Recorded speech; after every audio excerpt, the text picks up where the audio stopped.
You wanted the best. You've got the best podcast. The hottest podcast in the world. The Chris Voss Show, the preeminent podcast with guests so smart you may experience serious brain bleed. The CEOs, authors, thought leaders, visionaries, and motivators. Get ready. Strap yourself in. Keep your hands, arms, and legs inside the vehicle at all times, because you're about to go on a monster education roller coaster with your brain. Now, here's your host, Chris Voss. Hi, folks. It's Voss here from the ChrisVossShow.com, the ChrisVossShow.com. Hey, welcome to the big show. We certainly appreciate you guys coming by today. We had an amazing show with some amazing guests. I think you're going to be really excited. We have Kevin Sorbo on the show. He's going to be talking about a new project called Loaded Deck and a few other people from Hollywood. And also, we're going to be talking a little bit of crypto and how this project gets funded and movies, Hollywood, all that good stuff. What more could you ask for on the Chris Voss Show? In the meantime, be sure to refer the show to your family, friends, and relatives. Remember, the Chris Voss Show is the family that loves you but doesn't judge you, at least not as harsh as your mom does. Now go clean your room, damn it. Anyway, guys, go to youtube.com/Chris Voss, hit the bell notification button. Go to goodreads.com/Chris Voss. See everything we're reading or reviewing over there, our big major groups and everything that we do on LinkedIn. Today, we have, as I mentioned before, Kevin Sorbo on the show. He is an accomplished actor and it's done quite a few different things. You may have heard of him. I'm sure you have, of course. He has starring roles in 2 television series as Hercules in Hercules, The Legendary Journeys, and as Captain Dylan Hunt in Andromeda. He's also known for acting in the Christian drama films God's Not Dead and Let There Be Light. He's got a ton. I looked up his IMDb. He's got a ton of projects going on right now. We also have from Hollywood, Jared Vineyard on the show with us. He's a writer and producer and director who creates for both film and stage. We're going to be talking to him about his project. And then we also have, last but not least, Ben on the show. Let me get his last name correctly pulled up here on a different screen. Ben Rachmanov on the show. Did I get that right, Ben? You're good. There you go. All right. Sounds good. So we got a full slate on the show today. In fact, I should just leave. I mean, normally we don't do 4 people, so I don't need to be here. I'll let you guys just do it. Welcome to the show, gentlemen. How are you? Good. How you doing? Good. So let's lead off with Kevin. Kevin, welcome to the show. So talk to us about what's going on with you lately. The new movie Loaded Deck that we're going to be talking about today. Well, we're trying to fund it right now. It's a great movie. It's sort of in that pulp fiction world.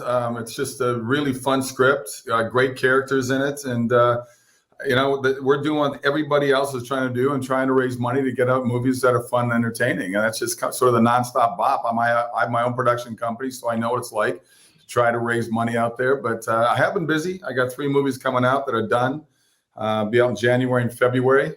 2 of them I directed, and I shot those about a year ago in that area. And then this year I've already shot 4 movies. I just got back from Sicily. I just did a Game of Thrones type movie where I got to play a bad guy. I get to kill my cousin so I can take over the throne. So it was interesting and a lot of fun, but staying busy. And it's just what I love to do. Still love this business. Still love to be making movies. There you go. Let's do a quick round of .coms and plugs real quick for people. Should we go around and everybody do their .com? I'll jump in since I just finished. SorboStudios.com is a great place to go. SorboStudios.com. And I'm gonna throw out a trip. My wife and I are hosting our 2nd trip to Israel. So go to SorboIsraelTrip.com, SorboIsraelTrip.com. We're going to be going in May of 2023. It's a bucket list trip for those people who want to travel back to the Holy Land and sort of follow in the footsteps of Jesus and the things that he did and saw during that time period. I think people find it pretty interesting. Awesome sauce. Jeremy or Jared? Yeah, well, for me, I'd say go check out loadeddeckmovie.com. So that's the site's going to have all the updates and what's going on with this film and stuff we're talking about today. And it's a top one that I'd say go check out. And Ben of the magnificent, I was trying to, right? I've loved it. Ben of the magnificent beard. And then clearly I can't say that, but welcome to the show. Thank you. Yeah, so it's iShook.com, and that's our social media platform, iShook.com. It works as Twitter. Our goal was to create combination between content media and social media, where there's a synergy between the 2 types of digital assets. And iShook.io, which expresses our whole blockchain technology and what we do as a company.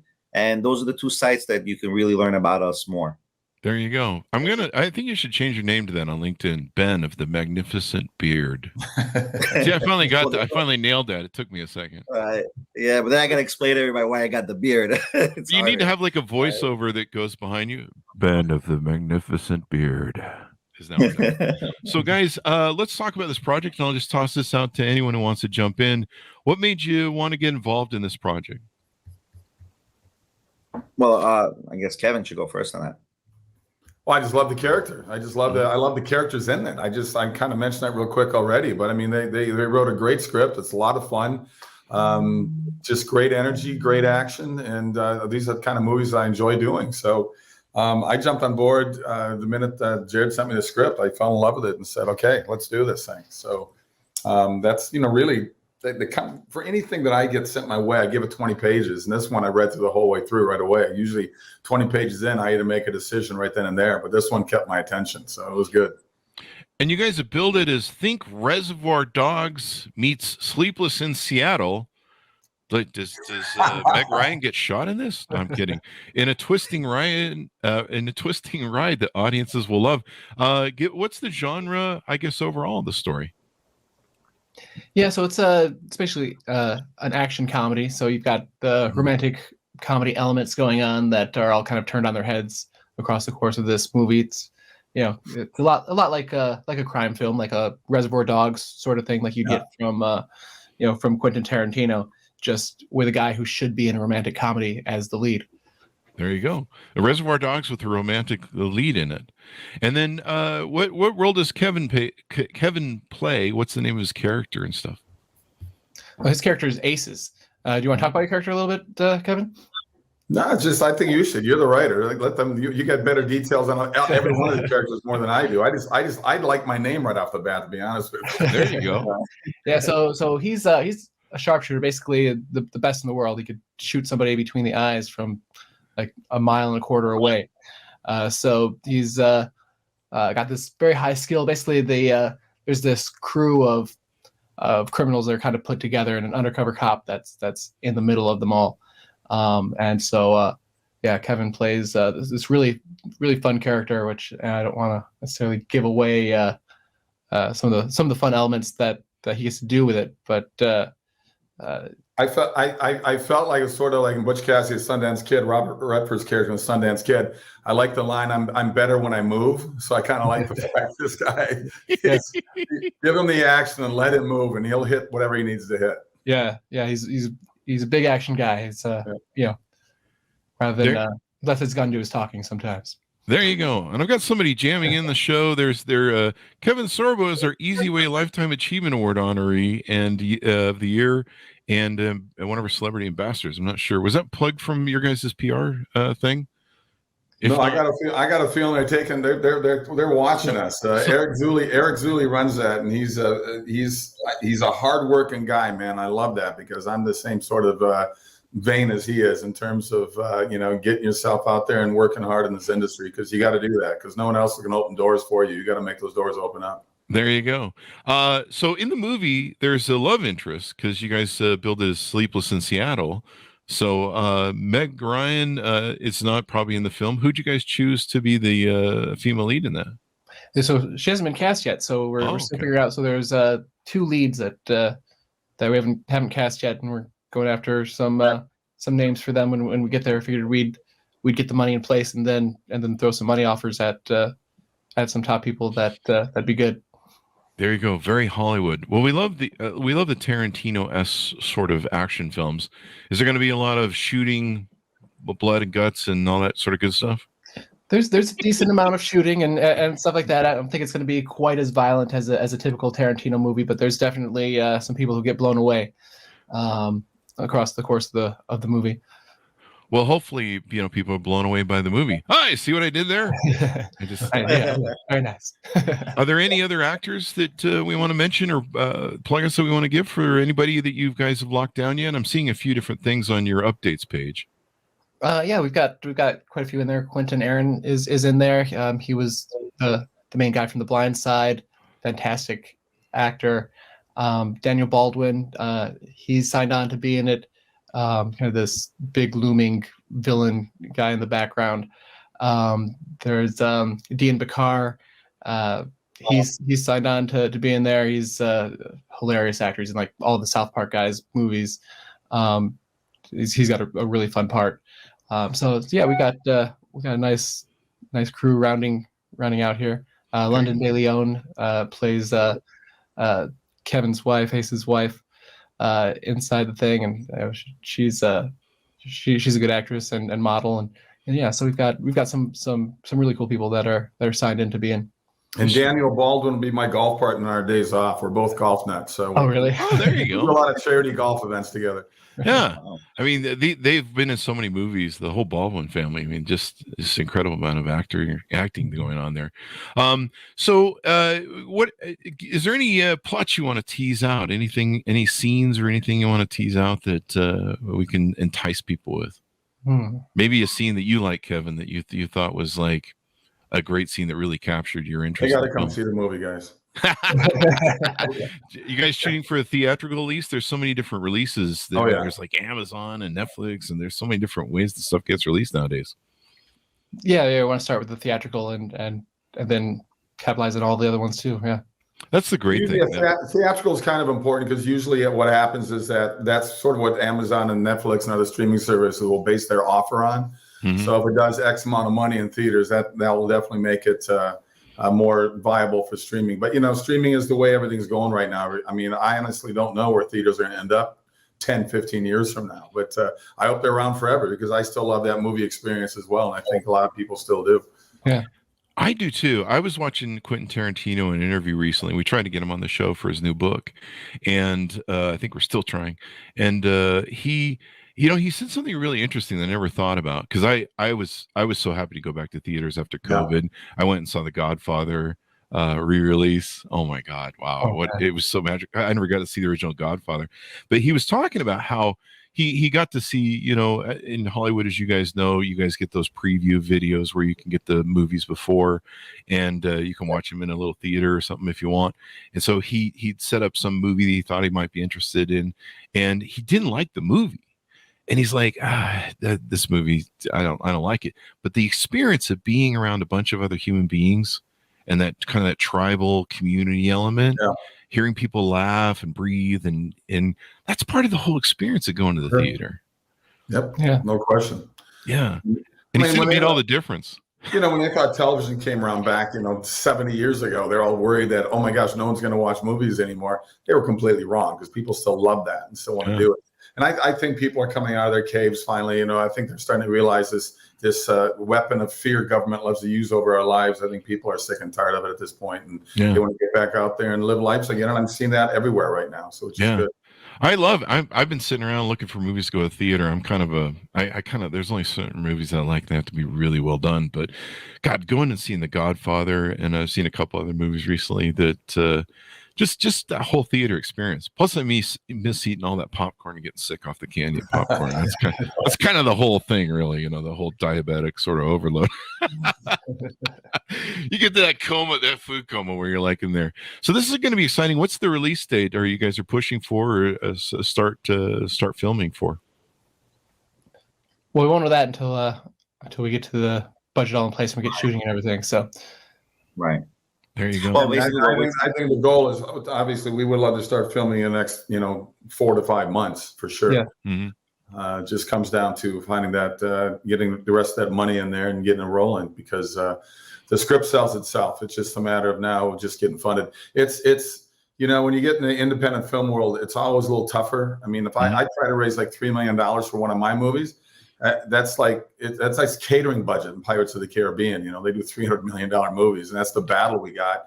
That there's a lot of really good independent filmmakers out there, and like Jared is, and it's just a matter of getting the timing at the right place, and we're ready to go. I mean, we're definitely ready to go. It's just got to get that funding in place. There you go. Is it gotten easier to fund movies with Amazon and Netflix and all these players being in the business now? I don't think so. Wow. It's still pretty hard. Well, I've lived in LA and everyone's got a screenplay. Where do you live? I live in Las Vegas now. Oh, okay. So- Yeah, I have a home in Henderson. My mom lives in it, but I've had a home there since 1994. That was God, this town's grown. That was my Monte Carlo tax dodge when I got Hercules, because even though I was shooting in New Zealand 10 months out of the year, California, well, wanted to still charge me state tax. And I said, screw that. I'm not even here. So that became my tax dodge. But then my parents took over the place. So but I'll be out there Christmas. So maybe I'll see you on Christmas time. Yeah, man. It's, I used to go to LA and I would be the only guy who didn't have a screenplay. I go to like parties and stuff. And people be like, hey, you want to see my screenplay? And I'm like, I'm just some dude, right? And everyone would have one. I'd just be like, I started walking around making up screenplays, and I'm like, I've got the screenplay where we take Harrison Ford and I don't know, Meg Ryan, and I would just make up a combobulation that would make no sense, and people would look at me like, yeah, that's going nowhere, buddy, and I'm like, yeah, I just made it up. So Kevin, you've been an actor for how long? I mean, you've been in so many movies I can see on the IMDb. I'm been in business 40 years. I like to say I was 2 years old when I started, but it's not the case. We all tried. I've been lucky to stay busy. I mean, it's just I live in Florida. I got the heck out of California 4 years ago. Was going to do it many years ago, but we finally did it. It's been a great move for me. But I would say 80% of the movies I've shot, they're in Texas or further east. Nothing shoots in California, really. It just doesn't happen anymore. I mean, unless you're a sitcom, but most of the stuff takes place. Georgia's number one to film in the country right now. They got Vancouver and Toronto, which are packed up there. And I shot in Montana this year. I shot in Mississippi, and I shot in West Virginia. Yeah. So nothing shoots in California.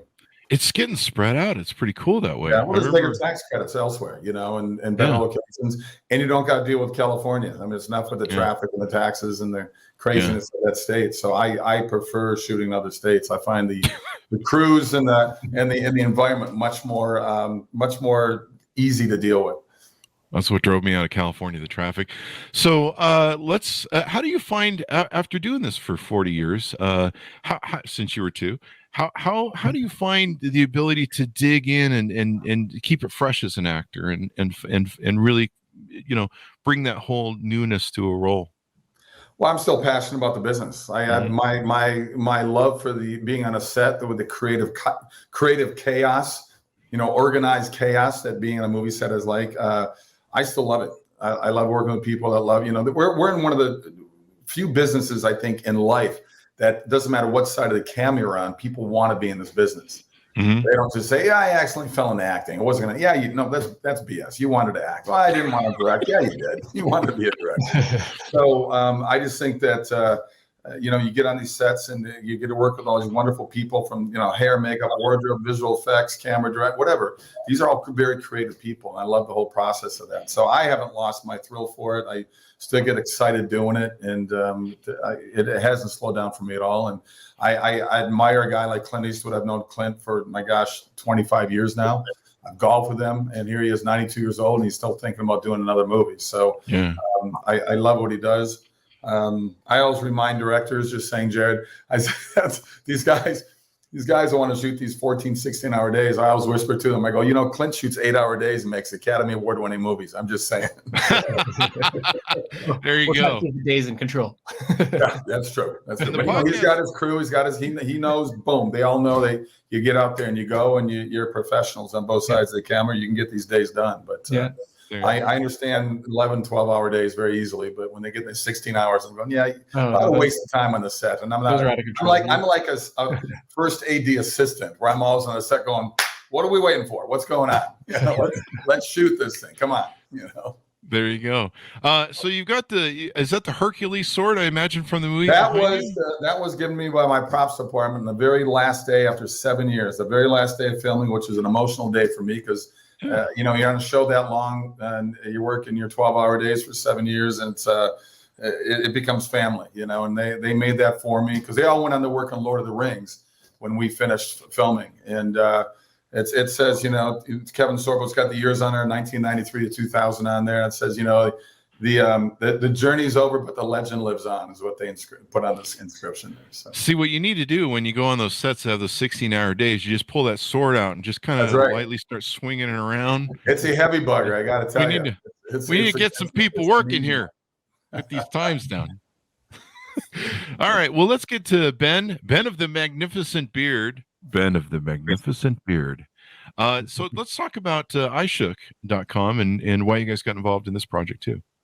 Well, obviously, you can tell how Mr. Sorbo and Jared are speaking. I mean, I look to them for this industry and what they know, and that's why I'm banking on them as much as I can. And the reality is that we're trying to get and create funding for movies and independent films through cryptocurrency as an NFT. Mm-hmm. And I know with the FTX crash, people have to make a distinction between crypto as a utility as opposed to crypto as a currency. So that's where people are losing the game. And also the crash is also inflated because it's not per se 15 billion. It's what's the futures of the cryptocurrencies that were lost. The reality, we don't know how much was lost. It's much less than that, most likely.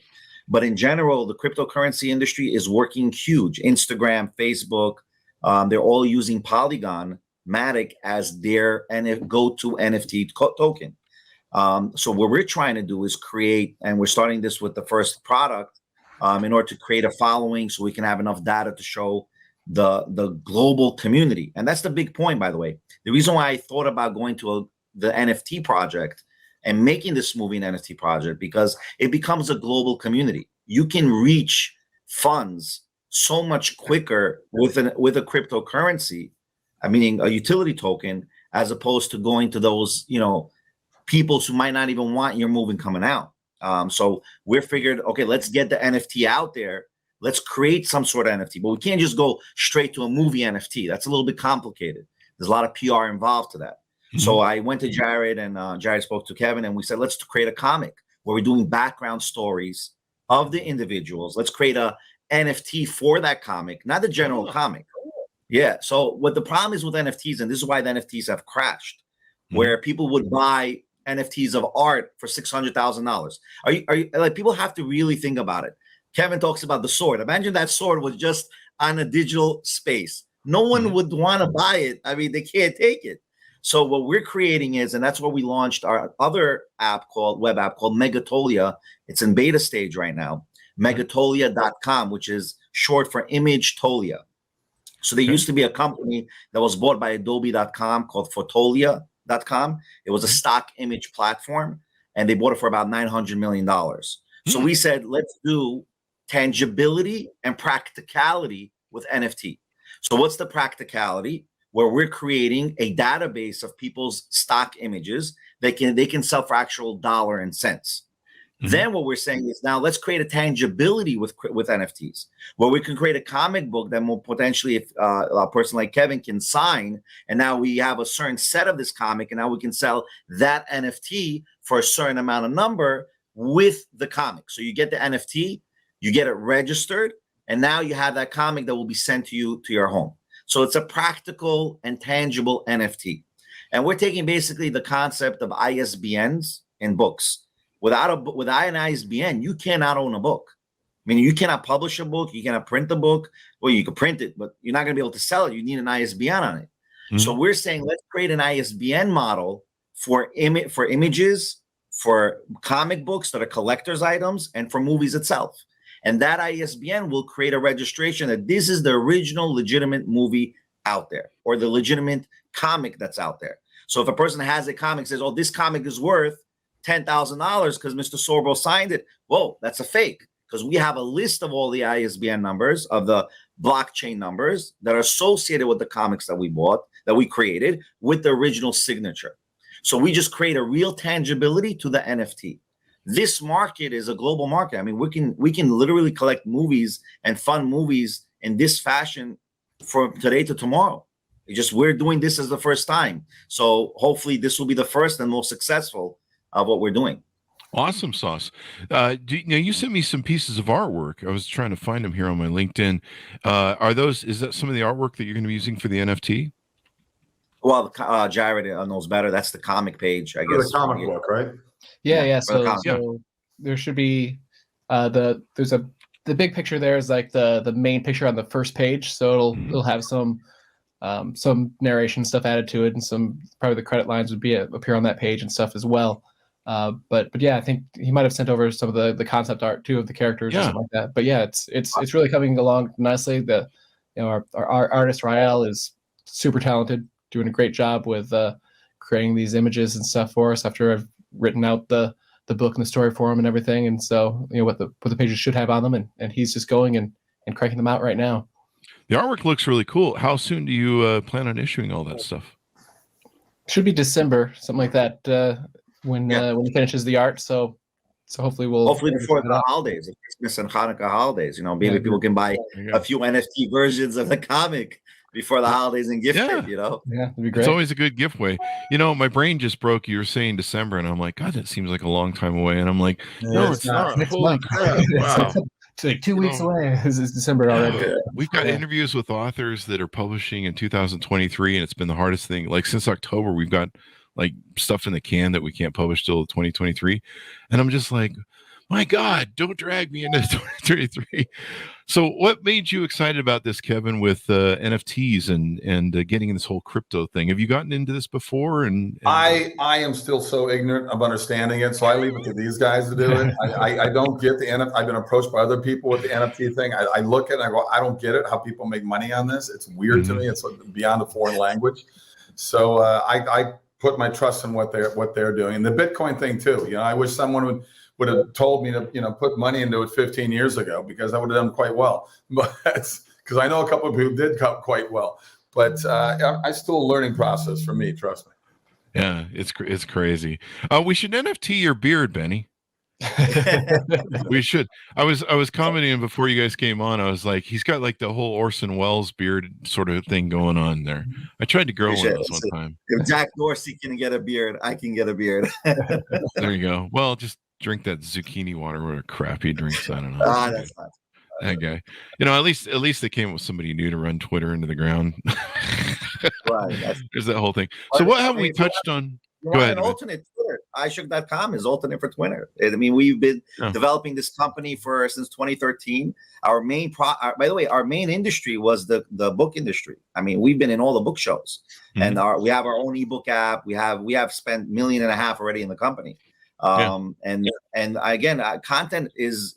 Listen, I'm going to say it straight up. When I was a kid growing up, I watched Hercules. That was my favorite show. Everybody's favorite show was Hercules, So, and the reality is that itself got me interested in the content and the movie industry, because you saw how genuine, and I think Mr. Sorbo's genuinity in acting was there. He was a good role model for many, many people in general. And I think that's what really caught me in this project. By the way we met, me and Jared, last year about this time, we presented in Connectpreneur. I'm gonna have to plug them in. Connectpreneur was for a what's it called? For a pitch that we had to do for 3 minutes to big investors. And I said, wow, I told my partner, look at this. Jared has got this beautiful project. I'm like, let me talk to him. Let's see if we can get this part with iShook.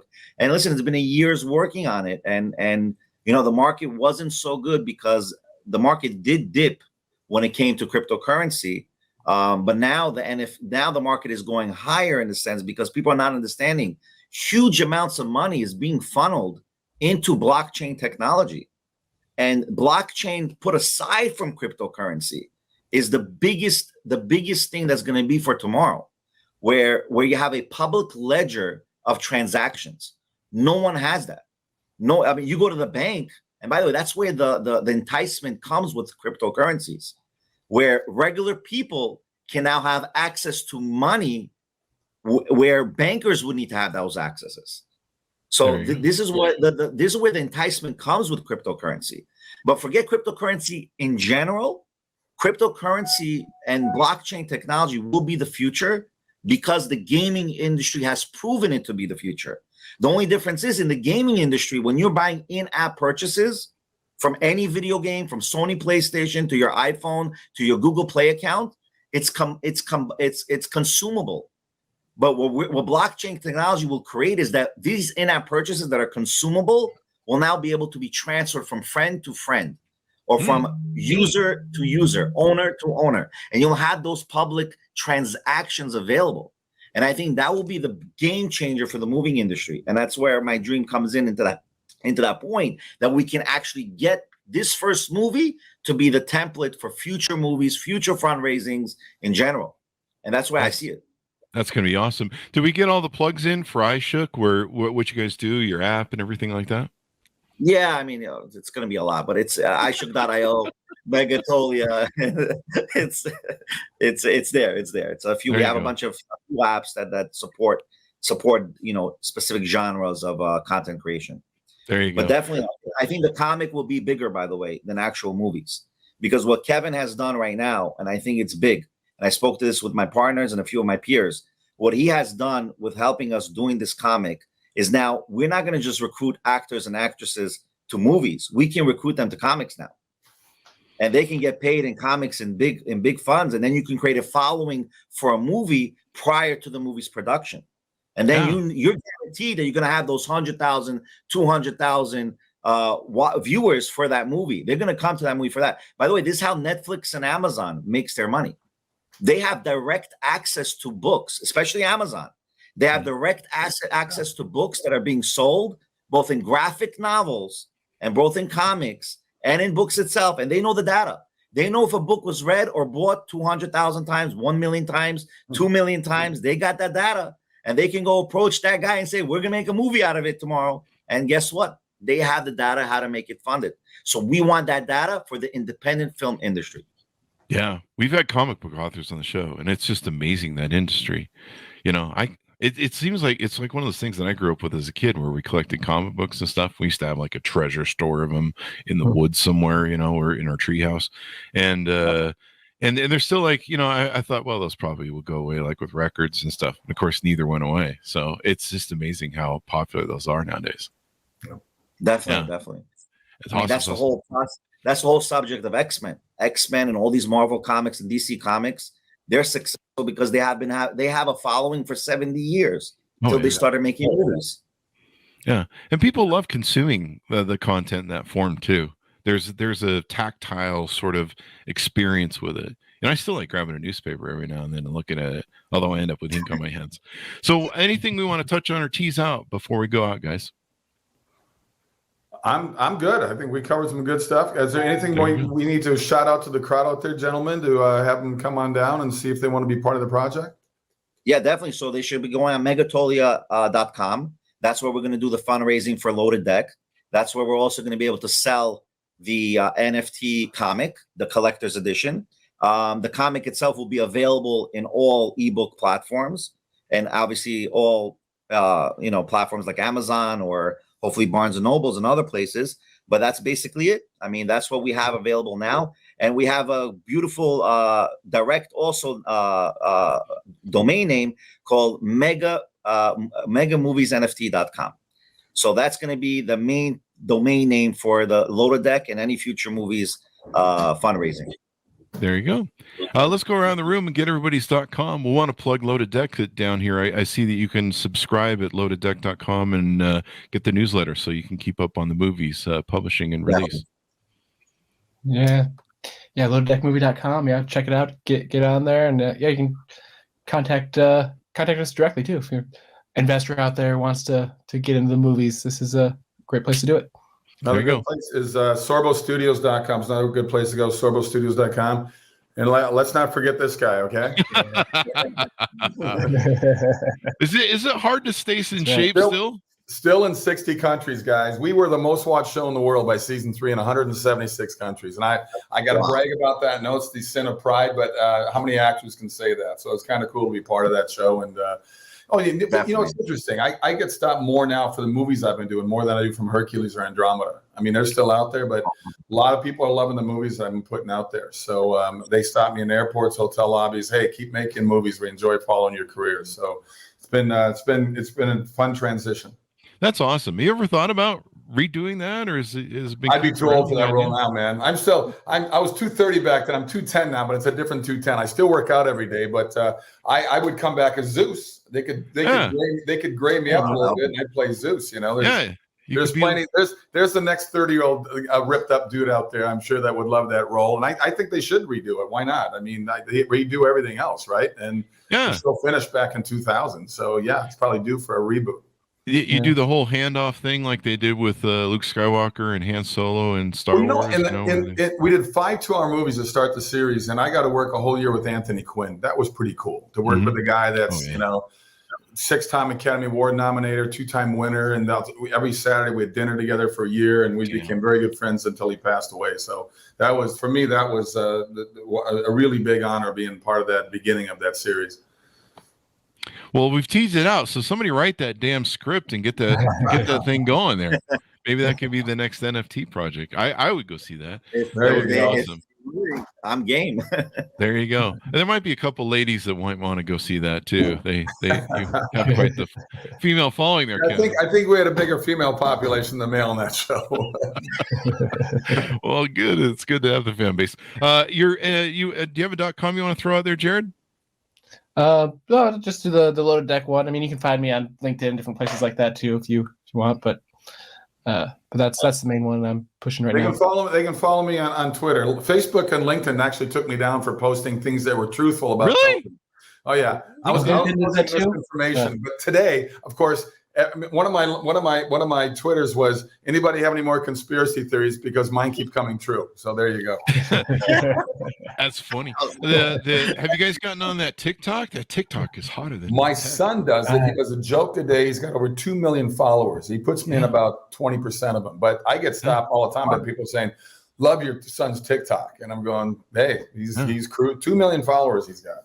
We're starting to put the Chris Voss Show up there, and I've referred a few friends that have gone over there and just killed it. Yeah. I mean, you should be on there, Kevin, just doing whatever. Well, maybe my son with 2 million followers, we got to roll for him in Jared's movie, because he's got a lot of followers.